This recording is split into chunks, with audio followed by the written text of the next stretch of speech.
Politicamente, l'emissione politica di RCFM.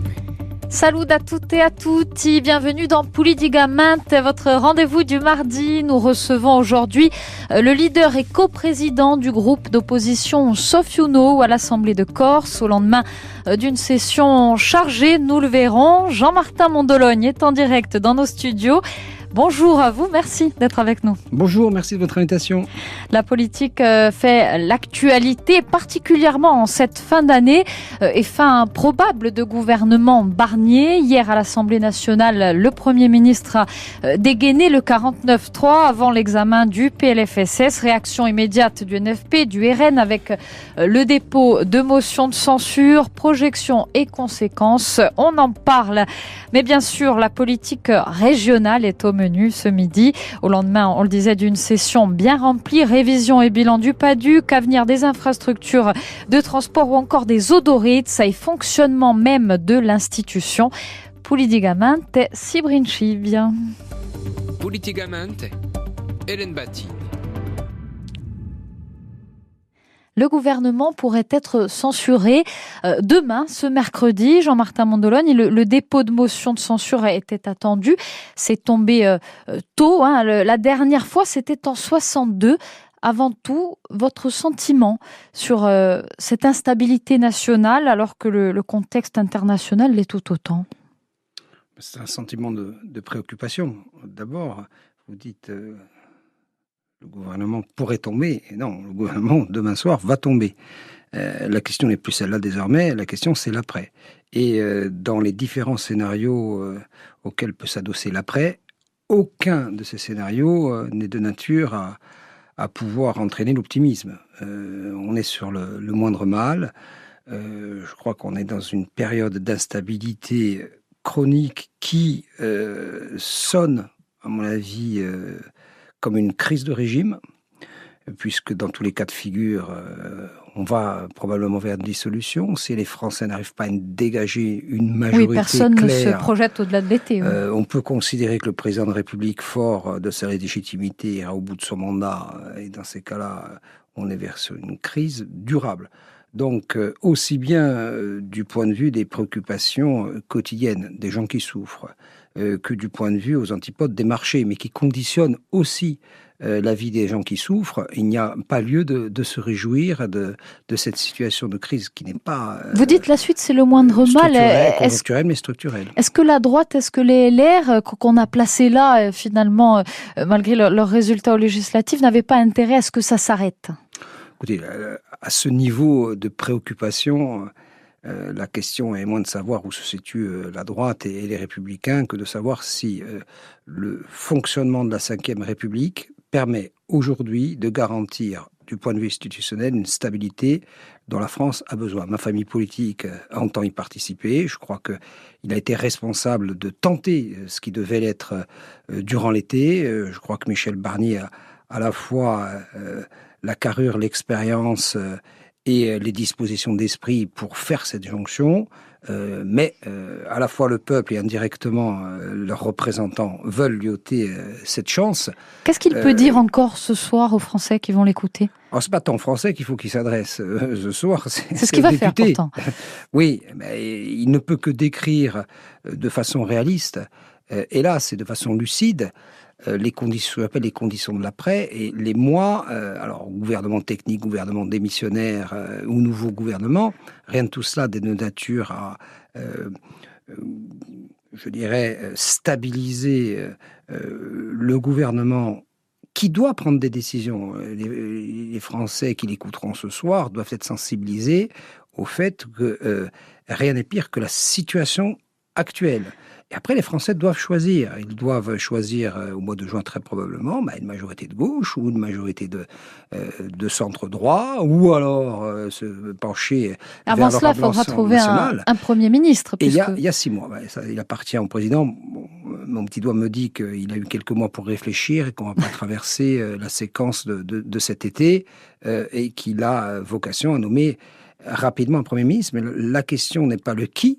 La question, c'est la durée probable d'exercice d'un ministre à qui il faut donner un certain nombre de cautions pour qu'il puisse gouverner. C'est pas surtout d'avoir un gouvernement. Il faut que ce gouvernement ait la capacité de gouverner. Je crois que on peut se poser des questions très préoccupantes à cet égard. Le RN, comme le NFP, disait en tout cas, avant de prendre cette décision de poser la motion de censure, ce ne sera pas le chaos, il ne faut pas s'inquiéter.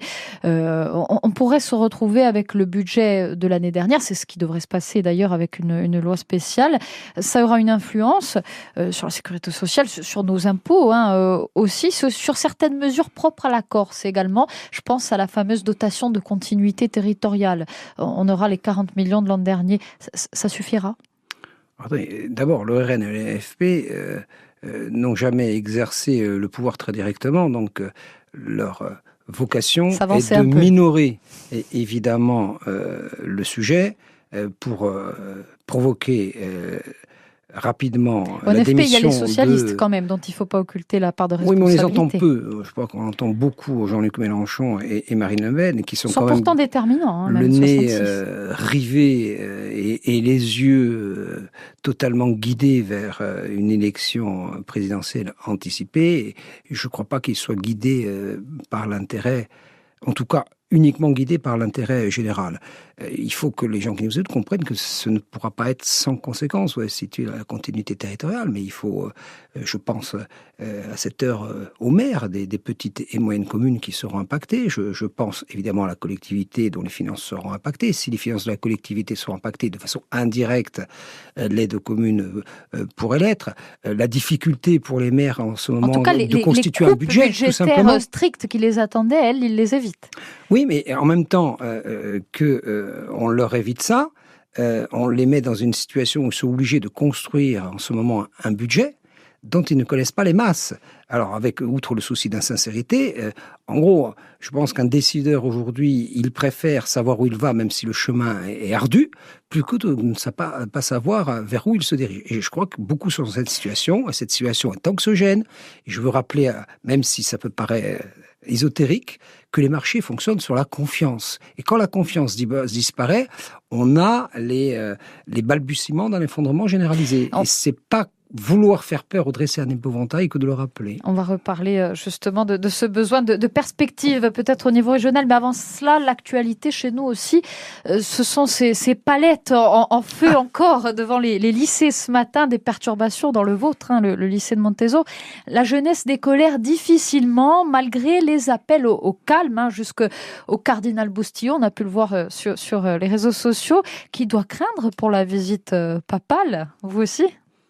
Je m'exprime en tant qu'élu, pas en tant que proviseur, mais quand même étant en première loge.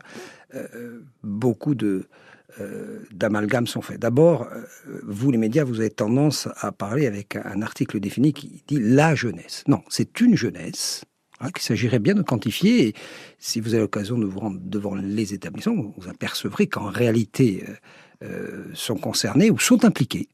Je trouve ça noble que de s'impliquer pour des sujets aussi préoccupants que la langue corse. Vous parlez en tant qu'élu, justement. Un très petit nombre de personnes. Vous les avez pourtant reçus au sein même de l'Assemblée de Corse. On les a reçus. Et ils représentent quelque chose. Je les ai trouvés très responsables. Et ces jeunes ont raison de se préoccuper. Je leur ai même dit que si on ne fait pas la révolution à la rage, on ne la fait plus. Donc je maintiens ce que je dis. Pour autant, il faut trouver un point d'équilibre. On ne peut pas dire et se prévaloir de Pascal Poal, qui écrit, c'est sur le fronton de l'Université de Corse, Studia et Libertà, et bloquer ceux qui veulent apprendre, donc s'émanciper. On aura toujours ce vieux débat. Pour le reste, celles et ceux qui ont contribué à mettre les gens dans la rue vont avoir du mal à les faire revenir au calme. Bon, alors, je sais bien qu'il y a la parenthèse papale qui devrait conduire très naturellement, très spontanément, cette jeunesse à essayer de donner, c'est un peu... Alors, sur un peu de ma réserve en tant que proviseur, c'est ce que j'ai essayé de leur dire. Il faut donner au monde l'image d'une belle jeunesse. Et quand je vois, je le dis très tranquillement, des jeunes en capuche noire sur des containers, je pense pas que c'est l'image que les uns les autres voulons véhiculer de cette jeunesse, même pas eux d'ailleurs. Bon, alors, maintenant, il faut espérer que l'appel au calme d'un certain nombre d'autorités puisse être entendue, et que sur le sujet de la langue corse, donc on doit rappeler qu'il est aujourd'hui un sujet d'unanimité. Au sujet. Qui est un sujet d'unanimité. Quand je lis que les mouvements d'humeur ne cesseront pas tant qu'on n'a pas changé d'avis, il faut expliquer à ces jeunes qu'on est sur des inerties, des temporalités longues, qu'il s'agit soit d'une évolution de la Constitution, sur lequel nous avons tous été d'accord, en tout cas sur ce champ-là. C'est ce vers quoi recadre finalement la majorité nationaliste à l'occasion de ces réactions, de ces violences. Elle rappelle l'importance de revenir à l'officialité de la langue via une évolution institutionnelle. Ce n'est pas la majorité nationaliste. Je crois qu'il faut bien résumer ce qui s'est passé au printemps dernier. C'était le propos du discours de Gilles Simeone jeudi et vendredi. On y reviendra. Moi, ce que je voudrais dire, c'est que je fais partie d'une génération qui a réussi à dégager un compromis qui n'existait pas il y a encore 30 ans sur le sujet de la reconnaissance. À l'Assemblée nationale, à l'Assemblée territoriale, nous avons, et les uns et les autres, unanimement, je dis bien unanimement, été d'accord sur cette reconnaissance linguistique, culturelle et historique ayant un lien singulier à la terre. Ce qui nous sépare, c'est l'octroi du pouvoir législatif. Je maintiens mes positions et n'ont évidemment pas changé, mais la jeunesse doit comprendre qu'il y a une unanimité sur ce sujet. Oui, l'edette, si des gourses, pas de problème. In tutti i casi, mica meno grosso che d'altri. Et sur ce sujet-là, aujourd'hui, il n'y a pas d'ambiguïté. Alors les jeunes disent qu'ils sont dans la rue pour la langue corse, mais tous pour la langue corse. En réalité, ce qui achoppe, c'est évidemment que, en l'état actuel de la Constitution, la langue des débats est la langue française et qu'il n'y a pas de place pour la langue corse. Est-ce que le canal pour vous, c'est Beauvau aussi, c'est le processus? Si on doit aller vers une évolution constitutionnelle, il faudra solder cette question. Il s'éloigne, ce processus. Mais le processus est long, c'est pour ça que quand je lis ici ou là qu'il n'y aura pas de cessation de ces mouvements tant que ce ne sera pas réglé, on est sur des temps très longs et je crains qu'on aille à l'épuisement. Donc il faut en revenir à la raison, expliquer à ces jeunes qu'il y a un moyen d'en sortir, en tout cas sur ce sujet précisément, mais qu'ils réclament du dialogue et qu'ils réclament surtout une capacité non pas à nous convaincre entre nous en Corse, nous sommes tous convaincus, mais de convaincre celles et ceux qui vont, on l'espère assez rapidement, légiférer et surtout, au-delà du fait de légiférer, faire évoluer la Constitution. Alors, on s'écharpait au Palais Bourbon la semaine dernière. On était également en session à l'Assemblée de Corse où la question de la tutelle des chambres consulaires est revenue sur le tapis, dans l'hémicycle en tout cas, avec ce rapport sur les scénarios envisagés. On en revient à un EPIC, un établissement public qui serait sous le contrôle de la CDC, qui permettrait à la Chambre de commerce de garder les mêmes prérogatives. Cette option, c'était l'engagement du gouvernement, c'est aussi l'option de départ, il y a 5 ans. Est-ce que c'était là aussi beaucoup de turbulences pour pas grand-chose, selon vous? Mais vous avez raison, Hélène, de revenir à froid sur les événements que nous avons connus il y a un mois. Je me souviens des propos du président de l'exécutif, le lendemain même du blocage généralisé de l'île, qui parlait de victoire. De guerre aussi, oui. Suite à une déclaration de guerre. Alors, je ne sais pas où étaient les combattants, et je ne comprends pas où était la victoire, puisque si victoire il y a eu, c'était la reconnaissance d'un SEMU. Est-ce que vous avez désormais entendu parler d'un SEMU? Le SEMU n'existe plus. Et on se dirige tout droit vers un EPIC, donc pour les gens qui nous écoutent. On se dirige surtout vers une très longue dérogation, puisqu'il faudra en passer par la loi pour l'EPIC, et c'est mal barré. Alors, c'est pas tant la dérogation qui pose souci, c'est l'EPIC. Et le gouvernement privilégie cette hypothèse, autrement dit le SMO servirait éventuellement de transition, mais c'est le point d'arrivée qui compte. Et le point d'arrivée, il faut qu'on en discute, parce que si désormais, à l'instar de l'Office hydraulique, de l'ODARC et d'autres établissements publics en Corse, on est sous la tutelle de la collectivité de Corse, c'est-à-dire qu'il va falloir parler salaire. Parce qu'on a beaucoup de pudeur à l'Assemblée de Corse de parler d'argent. On pense que tout est possible et que les caisses se remplissent indéfiniment. Je crois qu'on commence à retomber sur terre et je pense que l'absorption en termes de tutelle via l'EPIC des chambres de commerce doit être regardée avec beaucoup d'attention. Évidemment, en tout cas, maintenir les moyens. Évidemment qu'il faut créer les conditions pour que la maîtrise des ports et aéroports s'exerce depuis la Corse. Je crois là aussi qu'on a ajouté beaucoup d'épouvantail, on a en tout cas écarté ce danger. Pour autant, la création d'un EPIC n'est pas sans poser un certain nombre de questionnements. Et poser des questionnements, ce n'est pas se dresser contre les salariés, c'est pas la peine de bloquer les ports ou faire bloquer les ports et les aéroports pour faire entendre raison aux décideurs. Si on reste dans les dernières nouvelles et les transports, il y a ce feu vert pour la DSP, ce feu vert de l'Union européenne, une victoire là aussi pour la majorité. Est-ce que ça vous fait revoir vos positions sur la nécessité d'en passer par des OSP, de revoir le modèle à long terme? Oui. 2 fois oui et 3 fois oui. On a de cesse de parler de victoire, mais la victoire n'est pas celle d'un camp. Est-ce que la Corse est victorieuse à chaque fois qu'on arrache des dérogations? C'est regarder les choses de façon très court-termiste. À long terme, qu'est-ce qui se passe? L'Europe est libérale. On peut s'en insurger et on peut essayer de renverser par des majorités alternatives la doctrine européenne. J'observe qu'elle est renforcée au cours du temps. Et la doctrine de l'Europe, c'est d'aller vers la mise en concurrence de ce qui doit l'être. Maintenant, il va falloir démontrer chaque fois que le service public s'impose au motif qu'un modèle libéral ne pourrait pas exercer ce service public. Pour le moment, c'est l'heure.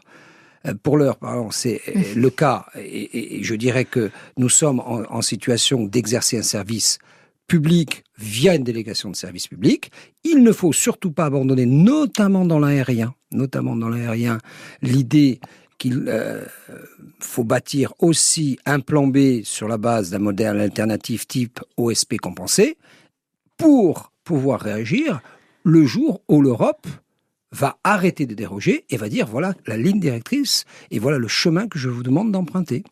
En tout cas, vous avez essayé d'emprunter le chemin de la révision du PADUC jeudi dernier.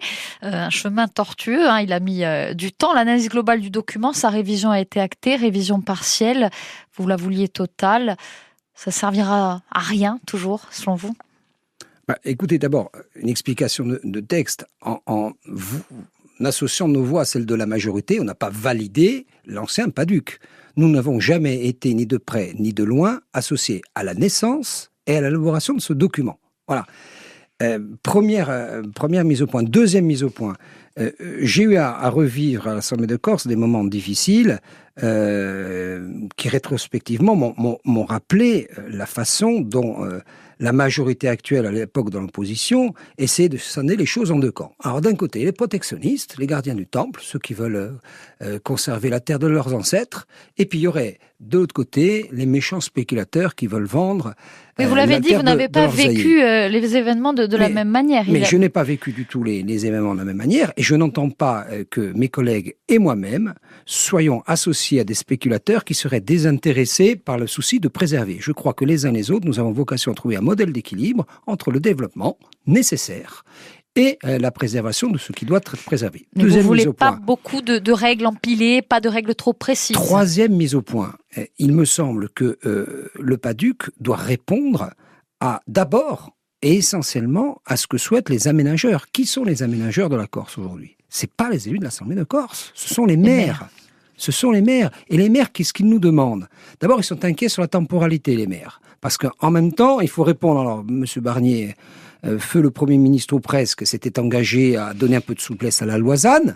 Mais ils ont un horizon, les maires, qui est 2017. Vous voulez revenir dessus. Et en même temps, la révision va prendre du temps. Parce que au rythme de procrastination qui est la marque de fabrique de l'exécutif, on va être dans des temporalités qui se chevauchent. Qui ne conviennent pas, le prochain scrutin. Les maires ont le souci de faire sortir des plans locaux d'urbanisme conformes au dit PADUC, pendant que le PADUC soit révisé. Donc ça veut dire qu'on est nous les porte-parole, mais pas des maires qui veulent bétonner, des maires tout simplement qui veulent donner un toit à des familles qui résident sur leur commune. C'est de ça dont on parle aujourd'hui.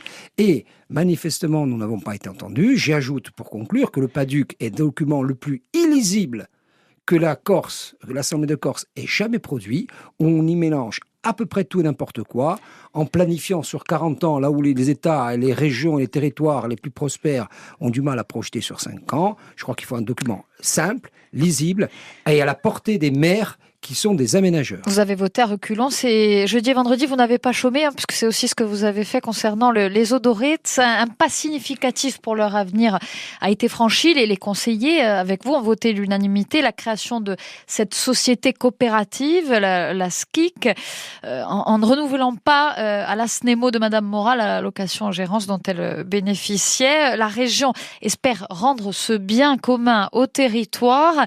Récemment, à Rapad, un comité de pilotage pour la mettre en place se tenait avec des acteurs locaux. C'est notre dossier du jour. On en dit un mot après. Il est signé Alexandre Sanguinetti. Politicamente, Ugartula.